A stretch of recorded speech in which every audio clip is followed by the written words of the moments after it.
আসসালামু আলাইকুম ভিউয়ার্স। মোগলাই পরোটা খেতে আমার খুবই ভাল লাগে, আমার খুবই প্রিয়। অনেকদিন যাবৎ রেসিপি দেখতেছি, ভাবলাম এই ১ম নিজে ট্রাই করি। তো যেমন চিন্তা তেমন কাজ। খুব পাতলা করে রুটি বেললাম, তার মধ্যে একটা ডিম ভেঙে কড়াইতে দিয়ে দিলাম। তো ভালোই ফুটন্ত তেলে ফুটছিল, দেখে তো ভালোই লাগছিল। মনে হচ্ছিল হেভি টেস্ট হবে। কিন্তু কাটার পরে দেখি মনে হচ্ছে ভিতরে কাঁচা। তো জীবনে ফার্স্ট কোনো কিছু ট্রাই করতে গিয়ে আমি একদম ভ্যাবাচ্যাকা খেয়ে গেলাম। এই যে দেখো ভিতরে কাঁচা, কাঁচা দেখা যাচ্ছে। তাই কি আর করার? এখন কাটা অবস্থায় এগুলোকে আবার আমি ভাজতেছি। জীবনের ১ম বার মোগলাই পরোটা বানাতে গিয়ে আমি ফেল করলাম। তবে আমি এখানেই থেমে থাকবো না।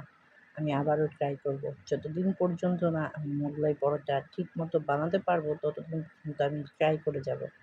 তো তোমরাও দেখতে থাকতে দেখতে হয়তো একসময় আমার মতো তোমরাও বানিয়ে ফেলতে পারো। আসসালামু আলাইকুম। লাইক, কমেন্ট, সাবস্ক্রাইব করতে ভুলো না।